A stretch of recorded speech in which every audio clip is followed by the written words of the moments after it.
Hello everyone, today I'm working on this Kato F7 and this thing is mint actually. I bet you I even put it on the track right now, it would run great. I'm still going to take it apart and clean it because it's my first time getting it. So there's no box. Obviously this probably comes from a starter set. Now I've got another one to go with it. Probably also from a starter set, but this was well taken care of. The number boards have been applied. So that is really cool, and it's got its front coupler. So that's what we're going to be working on today. The rear coupler is really easy to work with, but you have to remove this if you want to do any changes to it. So that's been a little bit of on my channel. I have not been able to do this on camera because I need to focus. So we're going to work on an easy method to reinstall the coupler today. I can see the springs missing. So there you go. Somebody may have been in there already. However, they managed to put it back, so that's good news. On a completely unrelated topic, my EF210 came in. That's Atomics. And that, how I came into getting this, I'm an Amazon affiliate. Somebody went on my website. It's watchtrendsnow.com. I'll put a link in the description. And they clicked on something on Amazon, and then they bought this. And I looked at what they bought. They paid 40 something for this. I said, that, a brand new engine for 40 something, I've got to get one. So there's still some available. When I do stick to the end of the video, I'll tell you how many of these are still available and how much they are, because the prices vary, the exchange rate varies with the yen. So these come from Amazon Japan. Let's just go put it on the track to see how it runs. Also, most American, well, I'm not going to say most American, but some American railroad companies had box cab electrics. So you could repaint this to match a box cab electric. I don't think I'm going to do that. Look at how neatly detailed those pantographs are. Very cool stuff. I don't think I'm going to do that. They supply little baggie with roof details, and they supply a little baggie with numbers for it. So if you ever decide you want to do that, I think I'm going to run it just like that. Maybe in the future I'll get the urge to. It was Great Northern, Milwaukee Road had box cab electrics, New York Central. So we'll see. Maybe later on I'll get the urge to paint it for an American railroad. But today I'm going to run it just like that. Sure is nice to get something new. So let's just put a quick train together.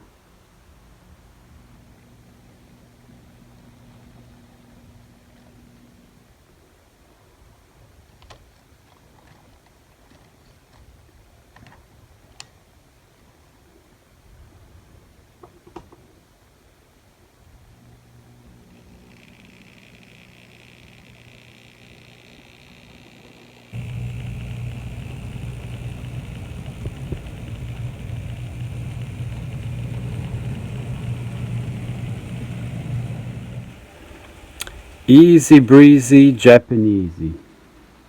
Sure is nice to get something brand new.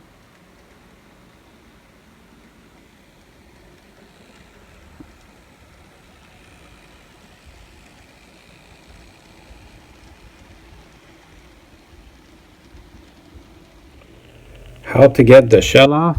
It's actually super easy, barely an inconvenience. But unless somebody shows you, it's hard to do. So first we have to get the coupler off. So there's two tabs on the side there, two little tabs. You just have to pry on them, and And then you want to be gentle because this little hoop there, that's easy to break. So you're going to be gentle on that.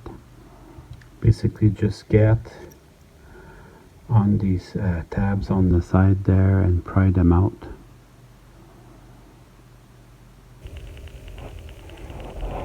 And it's the same thing for getting them back in. It's actually a little bit of a struggle.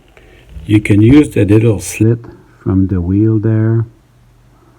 Allows you to get in there and pry a little bit.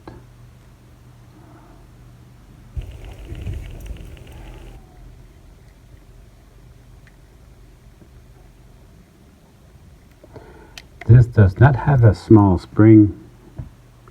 It's got like your normal diesel.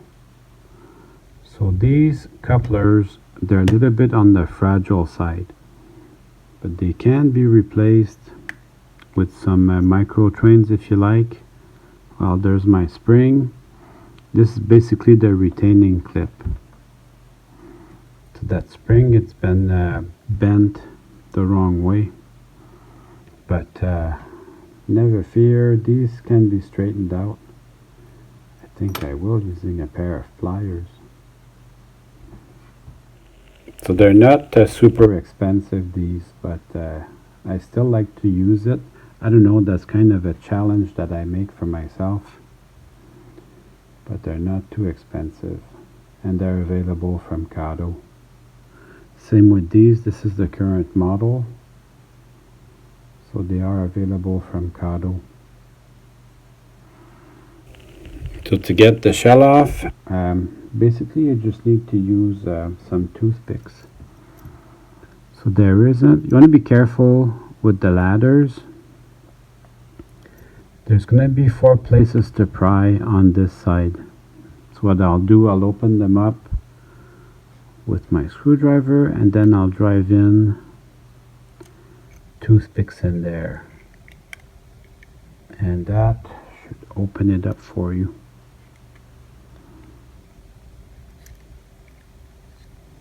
Once you see it, you can't unsee it.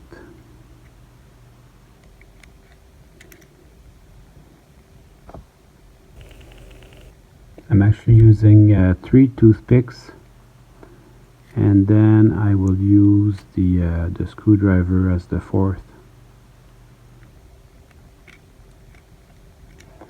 And then that should give you enough slack. You can pull on the trucks on this one, but they should come, it should all come right away. It's held in there by the windows actually. Gonna get the little port windows here. I actually have the tabs for that. So these, just pry them gently, they just come out. There's no glue on these. That, you know, is good for the environment. It's good for Kato because you don't need to they don't need to buy truckloads of glue, and it's good for you as a modeler because you don't have to break the glue apart. You can just get into everything. I had a question last week about DCC conversion on these, and the gentleman's not able to get it to run on the track. I think it's this little pin. This little pin is very important. And there's cap detail on there. This is your cap detail. I like this. This is a good runner. For me, it's superior to the old one, which was non-DCC friendly. And be very careful removing that. You can see how small the pins are that hold it in. So it's very small. This is an engine that I like, so I plan to keep this one. It won't be going for sale on my website anytime soon. And I changed my way of looking at this. I used to struggle removing the trucks with these boxes. Anyways, you'll see as I go along. I used to struggle with that, but not anymore. I see things differently now. So this pin, put your thumb on it so it doesn't fly out. But this pin, very important to make the locomotive run. And then you've got your circuit. If you want to switch it to DCC, you can just switch the circuit for a DCC one. And that's what I used to do. I used to struggle with these boxes to remove the trucks. Now I see things differently. I think I just remove these two contact strips. They have very small pins also. So that's another thing. You have to take your time. Those little pins, you can barely see them. From this angle you can't. But from this angle you should be able to. So these I just clean them with my fingers. This engine, that's probably not an issue. Yeah, these little pins here, can barely see them, but they are useful. They hold down the contact strips. Just that perfect angle. See, this is how I will do them in the future. When I switch out the board to get them DCC and sound, I will do just that. So start with the contact strips and end with the contact strips. That's going to make everything much easier. My favorite YouTubers that I watch, they'll stand around and make jokes. And that's okay, you need some of that, but I wish they would show you more about how to do stuff. There's been some very pleasant videos made this week. See now how easy that is? You don't have to struggle with these boxes. You just lift them very gently and they just snap out. Just like that. That is much easier. The trucks, same thing. The gearbox has two little snaps. You just snap them out. Can you see how easy that was?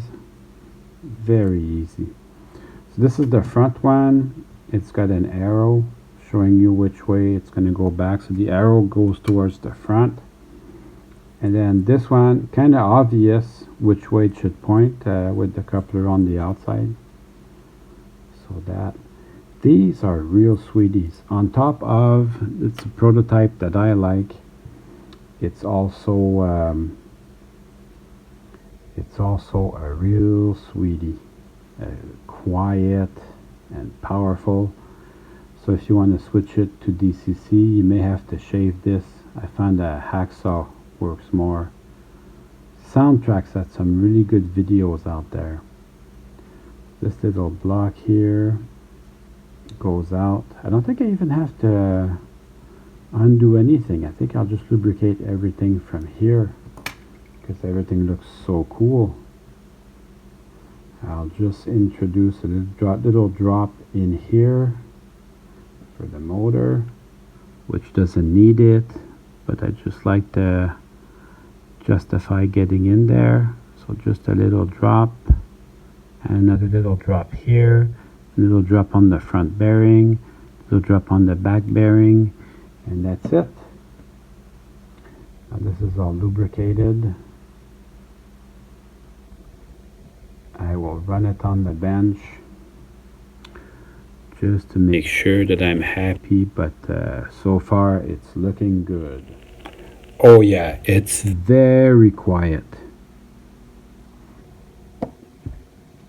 Like I said for the last video, this is where power is made and this is where power is lost. So I'm gonna open this very gently. Actually, these are pretty sturdy. I'm not worried that I'm gonna wreck anything here, but you can never be too careful. Now there's a lot of manufacturers that make F units, but I keep sticking to Kato because I trust them. So this is probably a few years old, you know, a starter set. I don't know why somebody sold this. I would have kept it. Well, sometimes you just need to make changes, you know. It's nice to get something new. Then your contact strips. These, I'll just take a look at them, but I usually don't clean them too much, just to make sure there isn't any scenery foam. Well, there is something in there, so I'll just clean it like that for now, but I'm going to take a closer look at them. So there was a little bit of something in there. When you buy stuff from eBay, you gotta expect a little bit, but it wasn't a horror story. Probably still ran fine. But that's what I like to do. I like to get used stuff on eBay, and I like to clean them up, just making sure that there isn't too much stuff there. And then these come out, and the gearbox looks pretty clean. So I'll clean that with my toothbrush and some dish soap, and also I want to get the fuel tank out for that.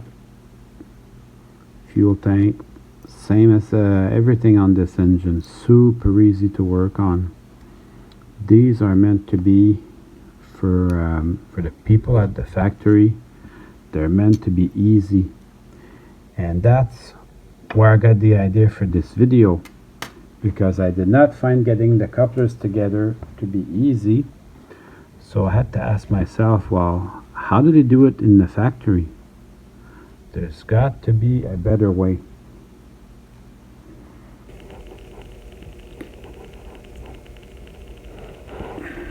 Yeah, so this wheel was pretty dirty.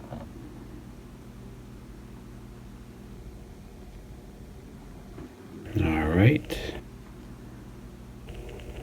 Now that looks clean. Your wheels are never too clean. So I start with the rag, then I go to my toothbrush and some dish soap. I'm going to clean the shell, the fuel tank, the side frames, the gearbox. I don't clean the contact strips, but that's the only thing I don't clean. Check the gauge while I have everything in my hands. That looks really good. So perfect. Boy, what a mess. I'm going to get ready to put everything back together. So we'll start with the gearbox, adding the wheels, and then the contact strips. I don't know if you can see, but this really is meant for the people at the factory to be easy to do.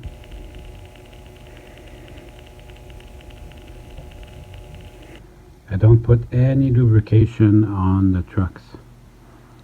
You can check with your finger, make sure they roll nicely. You should feel no resistance whatsoever. Then I'll put the side frames back on. That should line it up even better. Feels really good. I'm going to do the same thing on the other side. Now I'm ready to put everything back together. So these are meant to be easy for the people at the factory. So check this out. Start your timer. So we got the rear truck, the fuel tank,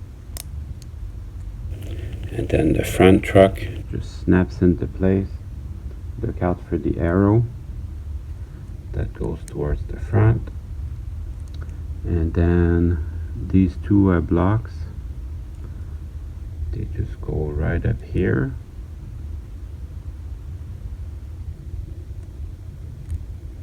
On a good day. And then the rear block, same thing. And then we'll put the contact strips. That takes a little bit more effort, but I know I can do it. So you have to squeeze them in the bottom under this pin right here. And the same thing for the rear one. Has to go in under there.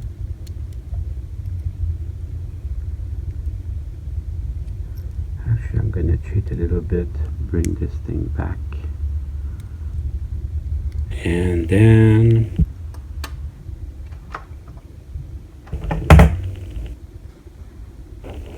just need to bend this just a little bit so I can get it under here. Same for the front.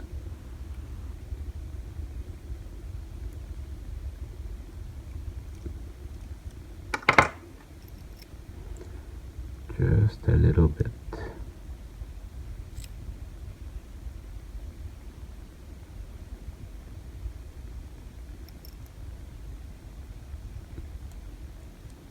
There we go. And then I have to set it in its little pin.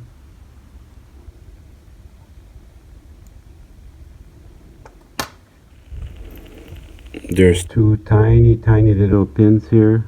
Has to go under that and in its pin. Then you can bend these over, but put your circuit board first. Circuit board goes in here, and this little holster, very important.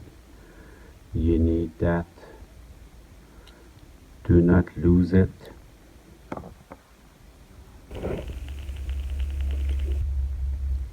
And that will hold everything neatly together. So that holds the two motor contacts and the circuit board. There. That wasn't so hard now, was it? I'm gonna put the interior. Anyways, that's all you need to get it to run. I'm gonna put the interior back, and then we'll go try it on the track. Let's just put some power to it.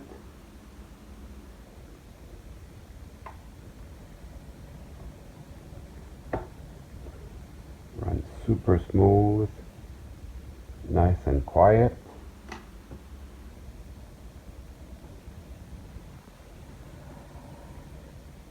So now I can put the shell back on. I put my porthole windows back, and then I'll just put the drive back in. And that's that. That brings me to the interesting part of this video, where we'll put the coupler back in. So I was, as you can see, it goes back together fairly quickly. So I was wondering how the people in the factory do it, you know, when they have to do, I don't know, 25 of these in one day. There's got to be an easy way to do it. So most factory, what they do is they have something called a jig, which is a special tool just to line up everything. So we're going to build that today. So we're going to be doing a recycling project today. So this is just some old foam that actually saved this from the trash. So we're going to cut this up and make a jig out of it. Actually, it's going to be dual purpose. We're going to make a jig for installing F7 couplers. At the same time, I'm going to make an engine cradle. How many times have you seen me work on engines? I do not have an engine cradle, so we'll be doing that today. Using this edge here, it looks like they already have built it for me. And you have the option here. You can make a notch for the horns, but for me, I don't find the horns that hard to put back, so I'll take them out while I'm working on the engine. So that notch, it looks like it's they have made it for me. And I'm going to precisely measure how wide this is. I'm going to get a pen and mark it. So I'll just mark this down very carefully, because I want this to be precise. Same thing for the front edge there. I'm going to take a nice ruler, make a straight line, and then I'll cut it. Then I'll just cut this as straight as I can.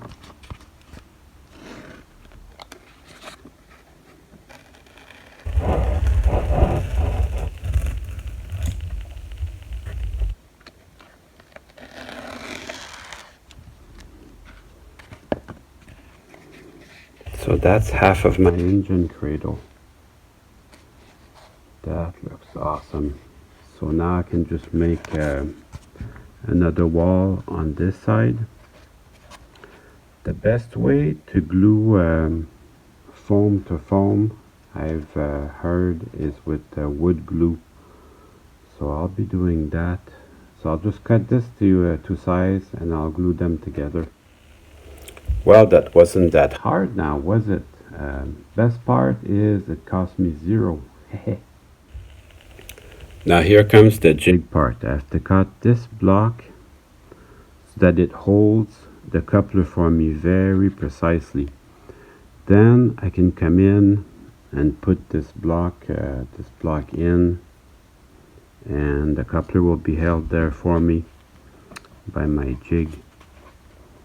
So I'm getting closer. I'm gonna wood glue this together and let that dry for about 12 hours. All right, can you see how my tool holds the coupler just perfect? Now all I gotta do is come in with my retainer. Also, by the way, have you ever put the coupler just right? You were super happy with your job, and then you find out you put it backwards. So keep your micro trains height gauge handy, just to be sure. Now all I gotta do is put my retainer.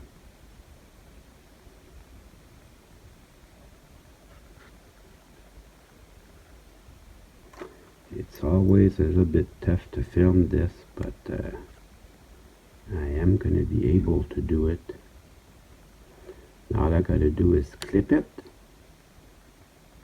Just one more clip and that's it. I'm done. You've just witnessed YouTube history. The first time I put my F7 coupler on camera. The proof that it's a lot easier this way. Perfect. I'm also going to make the engine cradle a little bit longer so I can do steam engines.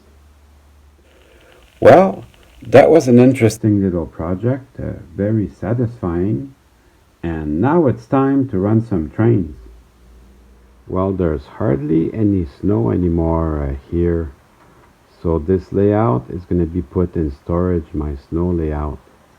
It's going to be put in storage, you won't see it for a little while.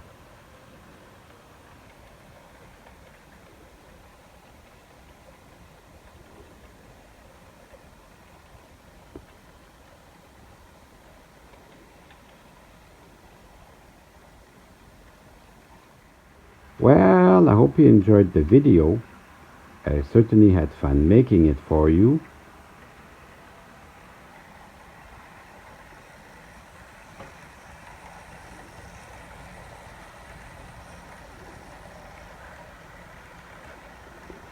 See you soon.